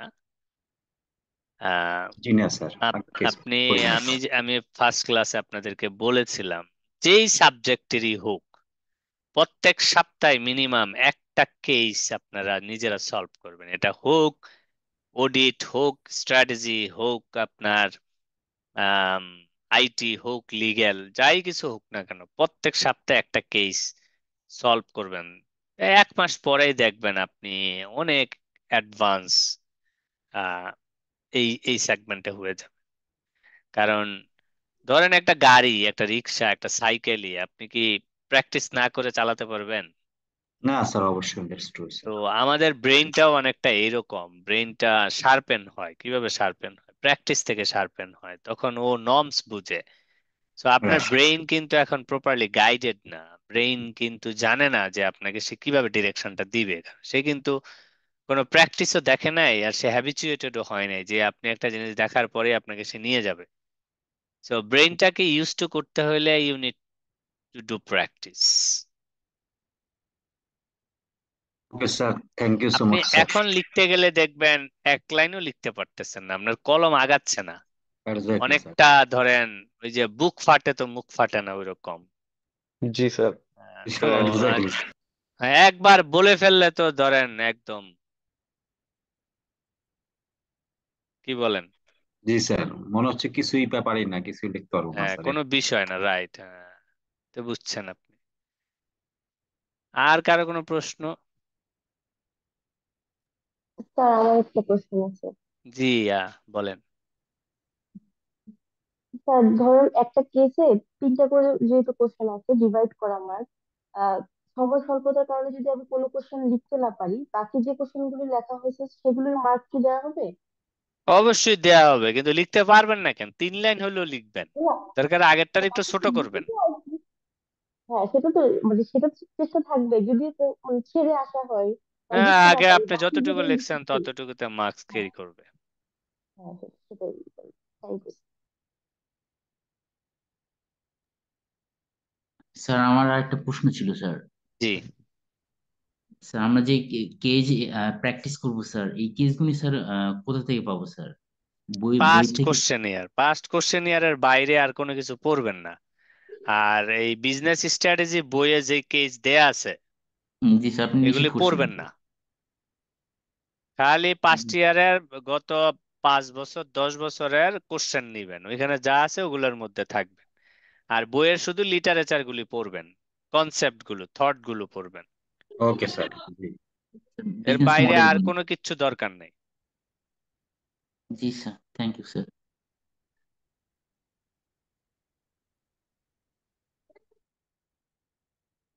তাহলে আর কোনো প্রশ্ন নাই? আচ্ছা, এবার আমি যদি 2 নাম্বার রিকোয়ারমেন্টটার দিকে যাই, 2 নাম্বার রিকোয়ারমেন্ট আমি একটু বুঝাই দিচ্ছি আপনাদেরকে। Your view on the joint venture proposal from Ariston Limited mentioning conflict between business and ethics, if any. তো একটা জয়েন্ট ভেঞ্চার প্রপোজালের ইনফরমেশন ছিল এখানে, আপনারা অনেকেই দেখেছেন, তাই না? সো এথিক্যাল গ্রাউন্ডে যখন প্রশ্ন আসে, বুঝছেন, এথিক্যাল গ্রাউন্ডে প্রশ্ন আসলে এটা লিটারেচার ফর্মে লিখতে হবে, এটা আপনি একদম নিশ্চিত থাকেন। হ্যাঁ, এথিক্যাল গ্রাউন্ডের কোশ্চেন গুলো আপনি কখনো ইয়েস নো অ্যান্সার দিবেন না। কি বলছি বুঝছেন? ইয়েস নো অ্যান্সার দিবেন না। এটা অনেকটা কি রকম বলতে পারবেন কেউ? মানে আমাদের কিছু লিখতে হবে স্যার, কি স্যার যে এখানে ডিটেল? মানে এটা হলো কি, অনেক সময় ধরেন এই অনেকে আছে না যে ধরেন এই মানে গল্পের আপসাইড ডাউন সাইড দুই সাইডই বলতে থাকে, জি স্যার। কিছু বলে না। তো বলে না, আরে আসলে তুই কি বলতে চাইতেছ, তুই একটু বলতো। মানে তো মূল কথাটা কি এখানে এটা হ্যাঁ, বলতে। তো এথিক্যাল গ্রাউন্ডের কোশ্চেন গুলো না আপনি আপসাইড ডাউন সাইড দুই ফর্মে বলবেন। এক্স্যাক্টলি বলবেন না যে এটা করতে হবে করতে হবে না, মে দিয়া বলবেন যে may not be consider or may be considered, এরকম। হ্যাঁ, তাহলে আপনি দেখবেন আপনার লেখা ইয়ে হবে। তো আপনি যদি 3 নাম্বার রিকোয়ারমেন্টটা দেখেন, জয়েন্ট ভেঞ্চার প্রপোজালটা কিন্তু অ্যারিস্টন লিমিটেড একটা তো চিটং ইঞ্জিনিয়ারিং বেস ফার্ম, তার কাজের রেপুটেশন খুব বেশি ভালো না। সো আপনি যদি অপিনিয়ন কনটেক্সট দেখেন, অপিনিয়ন একটাই, এইএস limited is very concern about the quality of work. Ariston limited কিন্তু আবার উল্টা, কোয়ালিটির থেকে প্রফিটে বেশি ফোকাস। হ্যাঁ, সো আপনি এখানে বলবেন যে বিজনেস এথিক্সে একটা বড় ধরনের গ্যাপ আছে। বলবেন না যে এখন কন্ট্রাক্ট জয়েন্ট ভেঞ্চারে কাজ করবেন না, আপনি বলবেন যে যদি এইএস লিমিটেড কাজের কোয়ালিটি মেনটেইন করে অ্যারিস্টনের সাথে জেবিতে যেতে পারে, ইট মে বি কনসিডার্ড, বাট অ্যারিস্টনের যেহেতু কাজের কোয়ালিটি নিয়ে অনেক রেপুটেশনাল ইস্যু আছে, তো এইটার কারণে, জিবির কারণে এইএস লিমিটেড সম্পর্কে মানুষের নেগেটিভ পারসেপশন তৈরি হতে পারে। তো ম্যানেজমেন্টকে খুব সিরিয়াসলি চিন্তা করতে হবে ওয়ার্ক কোয়ালিটি এবং ethical part of Ariston before engagement with the Ariston limited. এইভাবে পেঁচাইয়া পেঁচাইয়া বলতে হবে। কি বলছি বুঝছেন? তো এইখানে খুব বেশি লেখাজোখা করবেন না, করলে আপনি আননেসেসারি সেন্টেন্স লিখবেন, শুধু সময় নষ্ট হবে।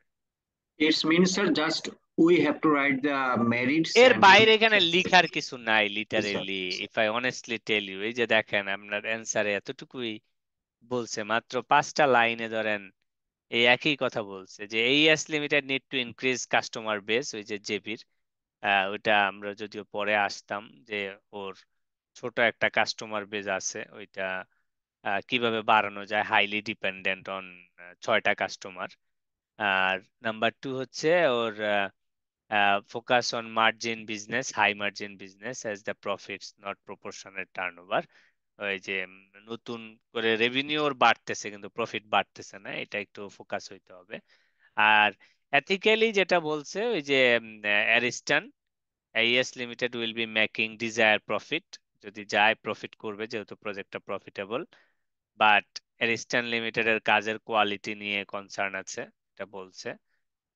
Reason for achieving high margin, Ariston limited থেকে জানা উচিত যে কিভাবে ইয়ে করবে, অ্যারিস্টন লিমিটেডের প্রফিট করে, এটা একটু বুঝে তারপরে কন্টাকে জড়াইতে হবে। আর status of environment of tax and other compliance of Ariston has no negative ethical issues. এই বেসিক কয়েকটা জিনিস আপনার বলে দিছে। হ্যাঁ, স্যার তো তাহলে আমরা এইরকম। স্যার জি, সরি, তাহলে আমরা কোনো direct we have not to write to give any direct answer that have না not or এটা that উচিত not. না, Yes, এটা উচিত right. না। May or ah, not, or merits or demerits গুলো আমরা হ্যাঁ, তুলে ধরবো স্যার। মানে আপনি এক্সপ্লেন করবেন পক্ষে জি স্যার, বিপক্ষে, okay sir, thank you, clear পক্ষে ক্লিয়ার। বিপক্ষে এক্সপ্লেন করবেন। তাহলে এইটা একটা মানে ফার্স্ট কেস আমরা আজকে ক্লাসে আপনাদেরকে দিলাম। ঠিক আছে, আমি এটা আপনাদেরকে এখন ইমেল করে দিব। এটা আপনারা বাসায় একটু যদি পারেন আজকে হোক, আজকে 31st নাইট, আপনাদের সবাইরই জি মনের স্যার, মধ্যে এখন আনন্দ। আনন্দ জাগতাছে, জড়াবাতি দেখবেন, বাইরে যাবেন। তো G I sir, can understand that, but এটা কালকে পরশুদিন যেদিনই সময় পান, উইকের পর উইকে শেষ করতে চেষ্টা করবেন। আপনি যেন নিশ্চিত করেন এই কেসটা আপনি লিখেছেন। আমি বারবার আপনাদেরকে বলতেছি যে আপনারা ইনশাল্লাহ স্যার যদি লিখবো স্যার। কেস না লিখেন, আমি সারাদিন ক্লাস নিয়ে কোনো লাভ হবে না। কি বলছি বুঝছেন? জি তো স্যার, আমার দায়িত্ব আপনাদের আন্ডারস্ট্যান্ডিং পরিষ্কার করা, এখন আমি তো আর আপনাদের লিখাই দিতে পারবো না, বাকিটা আপনাদের বিষয় আর কি। রাইট।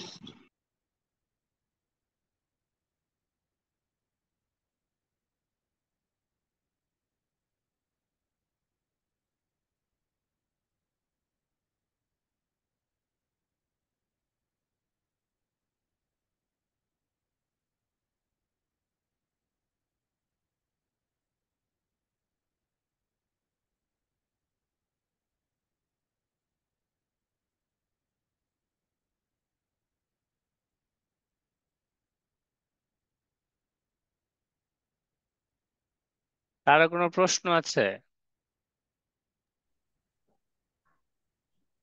আমি ইমেলটা পাঠিয়েছি, দেখেন তো পেয়েছেন কিনা। আচ্ছা স্যার, প্লিজ।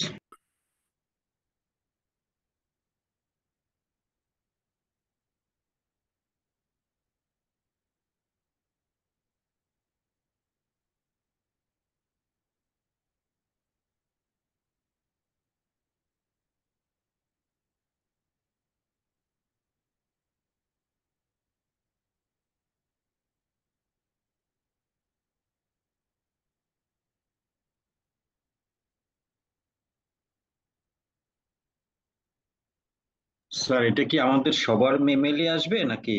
হ্যাঁ, সবার মিলে আসবে। Yes, yes, sir. Yes, sir. Sir Thank you so much. Received, sir. Sir পেয়েছেন লাস্ট স্যার? স্যার লাস্ট ক্লাসে কি কোনো সিনপসিস দিয়েছিলেন? লাস্ট ক্লাসে তো আসলে বই থেকেই পড়িয়েছি, এটার বইয়ের পেজটাই সিনপসিস, এই জন্য আসলে আমি আর কিছু পাঠাইনি। চ্যাপ্টারটা ওকে দেখলেই পাবেন, ওকে চ্যাপ্টারটা দেখলেই পাবেন।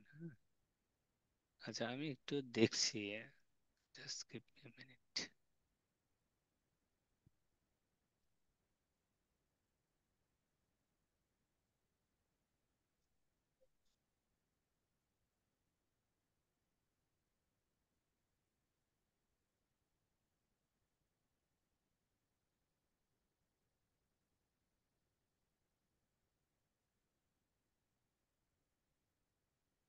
আচ্ছা আমি আপনাদের কিছু একটা চ্যাপ্টার দেখাই, হ্যাঁ আপনাদের আমি বলছি যে সব চ্যাপ্টার সিমিলার এমফাসিস দেওয়ার দরকার নেই, হ্যাঁ। Sir, please, sir. যার কারণে হবে কি আননেসেসারি প্রচুর পেজ পড়ে পড়ে দেখবেন যে আপনি আসল কিছু পড়ার সময় পাচ্ছেন না, সেই কারণে প্রায়োরিটি সেট করাটা ইম্পর্টেন্ট।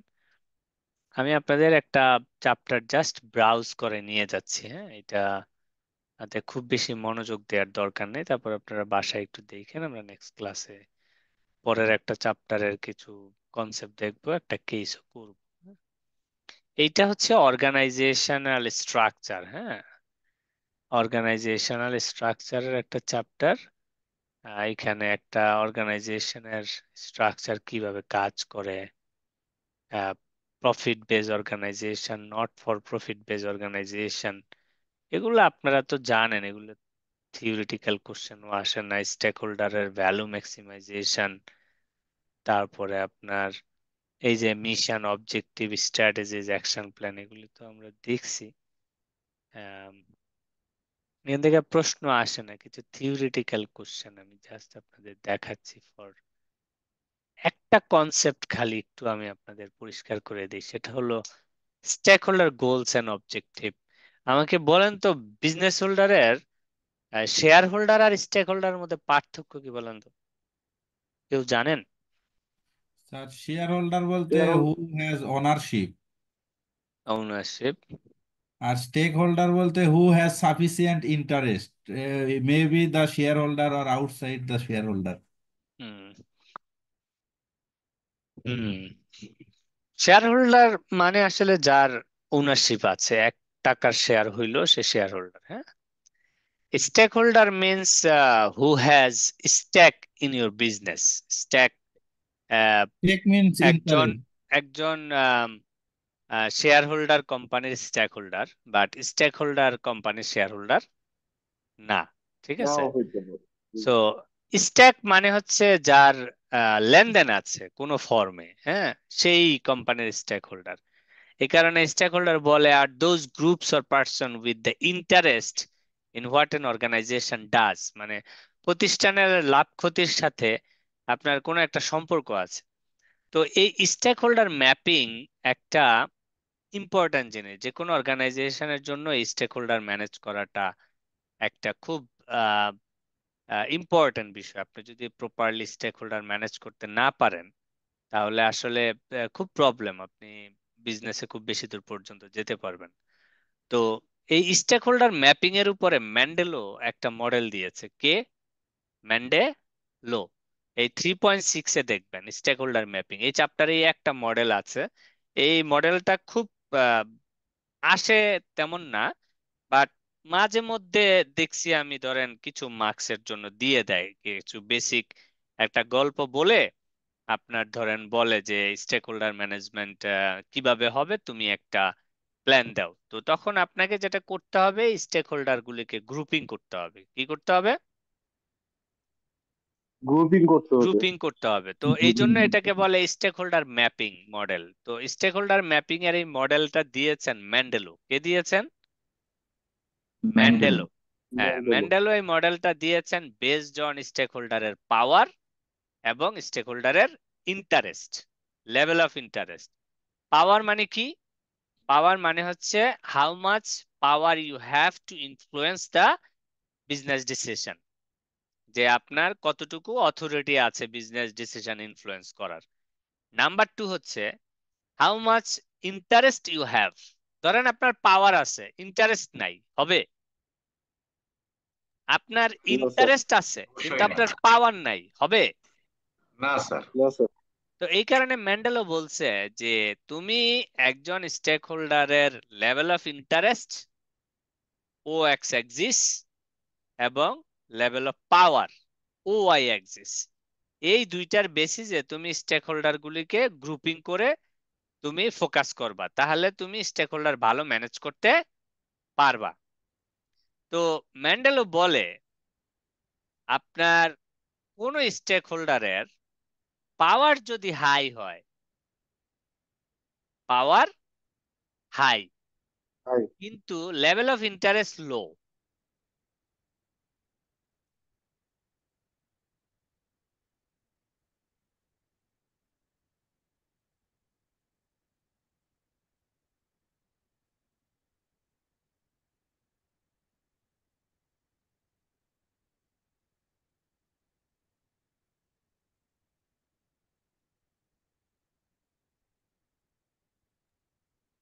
স্যার কথা শোনা যাচ্ছে না স্যার। হ্যাঁ, তো কথা বলতেছিলাম না, এখন শুনতেছেন? জি ইয়েস স্যার, স্যার। জি স্যার। ক্লিয়ার।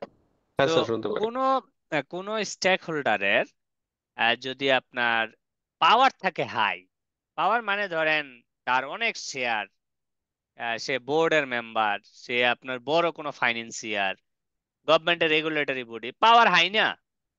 জি স্যার। কোন স্টেক হোল্ডারের পাওয়ার যদি হাই হয় এবং লেভেল অফ ইন্টারেস্ট যদি লো হয়,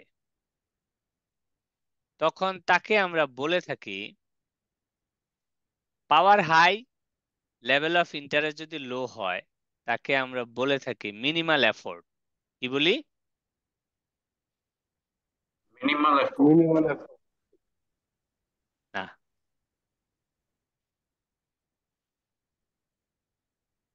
আমি বলতেছি পাওয়ার হাই, লেভেল অফ ইন্টারেস্ট লো। লো। হ্যাঁ, a single stakeholder map is unlikely to be appropriate for all circumstances in particular stakeholder. আহ, এই বইটাতে এই মডেলটা একটু উল্টাপাল্টা রিপ্রেজেন্টেশন করছে। তার পাওয়ার হাই কিন্তু আপনার ইন্টারেস্ট লো। ইন্টারেস্ট হচ্ছে লো। তো এই ধরনের সেগমেন্টের ক্ষেত্রে আপনার বলে যে তুমি তাদেরকে কিপ স্যাটিসফাইড, এটা মনে হয় একটু ভুল আছে মনে হয় ওইটাতে নাকি, স্যার এটা কিপ ইনফর্মড। আমি একটু দেখে নিই, দাঁড়ান। স্যার এটা সি ক্যাটাগরিতে পড়বে স্যার। না না, দাঁড়ান, আমার কাছে একটু উল্টাপাল্টা মনে হচ্ছে, আমি একটু দেখে নিই, দাঁড়ান। কি প্লেয়ার হচ্ছে আপনার পাওয়ারও হাই, ইন্টারেস্টও হাই, কি প্লেয়ার অফকোর্স। তারপরে আপনার ধরেন কারো level of interest high, power low, keep informed, keep informed. তারপরে কিপ ইনফর্মড, ইয়েস। তারপরে কারো পাওয়ার হাই কিন্তু লেভেল অফ ইন্টারেস্ট লো, তারটা হবে keep satisfied, minimal effort, yes, I got it. আচ্ছা, ধরেন আহ, কারো, আমি আগে হাই হাই বলে আসি তাহলে আপনাদের জন্য সুবিধা হবে। হ্যাঁ, লেভেল অফ ইন্টারেস্ট হাই, পাওয়ারও high, level of interest high, পাওয়ারও হাই। হাই, এদেরকে বলা হয় কি প্লেয়ার। কি বলা হয়? কি কি প্লেয়ার। প্লেয়ার। এদের স্ট্র্যাটেজি আপনাকে অ্যাকসেপ্ট করতেই হবে, উপায় নেই। ইন্টারেস্টও আছে, তাদের পাওয়ারও আছে। যেমন ইসলামী ব্যাংকে অ্যাসালাম গ্রুপ ঢুকছে, ইন্টারেস্টও আছে, পাওয়ারও আছে, সব নিয়ে আছে। চুরমার করে শেষ করে ফেলছে। আবার ধরেন এই সিনেমাতে দেখেন না নায়ক, ধরেন নায়ক হিসাবে সিনেমায় পাওয়ার আছে, আবার ধরেন নায়িকা সুন্দর, ইন্টারেস্টও আছে। তো ধরেন মাইরা টাইরা ভাইঙা চুইরা ধরেন চুরমার বানায় ফেলছে, কারণ ডিরেক্টর আছে না নায়কের সাথে। তো ও ধরেন কি প্লেয়ার, মুভির নায়ক নায়িকা যেরকম কোম্পানিতেও ধরেন একটা গ্রুপ অফ শেয়ার হোল্ডার থাকে যাদের পাওয়ার অনেক বেশি, ইন্টারেস্ট অনেক বেশি। তো এরা হলো কি প্লেয়ার, এদের সবকিছু আপনার অ্যাকসেপ্ট করতে হবে। হ্যাঁ, তারপরে হলো আপনার একটা গ্রুপ থাকে যাদের লেভেল অফ ইন্টারেস্ট হাই কিন্তু পাওয়ার লো। এরা হলো ধরেন জেনারেল শেয়ার হোল্ডার ক্যাটাগরি টাইপের কিছু শেয়ার হোল্ডার আছে না, আগ্রহ অনেক কিন্তু পাওয়ার নাই। এদের হলো কিপ ইনফর্মড, এরা ইনফরমেশন পাইলেই খুশি। কি বলে? Keep inform. আবার একটা গ্রুপ আছে তাদের পাওয়ার হচ্ছে unlimited, high power, level of interest নাই, সময়ই নাই, বুঝছেন? কিনে রাখছে, ধরেন বোর্ডে আসছে, যায় আসে না। এদেরকে বলা হয় কিপ স্যাটিসফাইড। কিপ স্যাটিসফাইড মানে যেহেতু তাদের পাওয়ার আছে, তারা যদি স্যাটিসফাই না থাকে যে কোনো সময় ঝামেলা পাকায় ফেলতে পারে, তাই না? তো এই কারণে তাদেরকে তোমরা সবসময় স্যাটিসফাই রাখো। আরেকটা গ্রুপ অফ পিপল আছে যার পাওয়ারও লো, ইন্টারেস্টও লো, এ বলে মিনিমাল এফোর্ট। এর নিয়ে তুমি আসলে খুব বেশি মাতামাতি করতে যেও না। বুঝতে পারছেন নাকি? এখন আমি যদি আপনাদের বলি যে ধরেন গভর্নমেন্ট রেগুলেটররা কোথায় পড়বে, কোন জায়গায়? এটা পাওয়ার হাই, লেভেল অফ ইন্টারেস্ট লো। আমি যদি বলি জেনারেল শেয়ার হোল্ডার কোথায় পড়বে? মিনিমাম আমি যদি বলি ধরেন কোম্পানির স্টাফ কোথায় পড়বে? ইন্টারেস্ট হাই হবে স্যার, কিন্তু করার কিছু নেই। পাওয়ার low, keep informed. Keep inform, তাই না? জি স্যার। এইরকম আপনাকে হয়তো এক পেজ আধা পেজের একটা কেস দিবে, দিয়ে বলবে যে তুই স্টেক হোল্ডার ম্যানেজমেন্ট একটা স্ট্র্যাটেজি বানাও। হ্যাঁ, তো এই ম্যান্ডেলের এই স্টেক হোল্ডার ম্যাপিং এর মডেলটা নিয়ে আপনাকে হয়তো কিছু একটা লিখতে বলবে আর কি। হ্যাঁ, তো এই চ্যাপ্টারে আমি এর বাইরে আসলে আর তেমন কিছু পড়ার মতো মনে করি না আপনার আছে। স্যার আমাদের ইম্পর্টেন্ট চ্যাপ্টার কোনগুলো হতে পারে স্যার? হ্যাঁ, ইম্পর্টেন্ট যে চ্যাপ্টার যেগুলোতে বেশি যাই না, আজকে 2 নাম্বার ক্লাস মাত্র, এখন ইম্পর্টেন্ট শুরু করছেন। পড়ি, তারপরে আমি আপনাদের বলবো কোন কোন চ্যাপ্টার গুলি পড়তে হবে। ক্লিয়ার?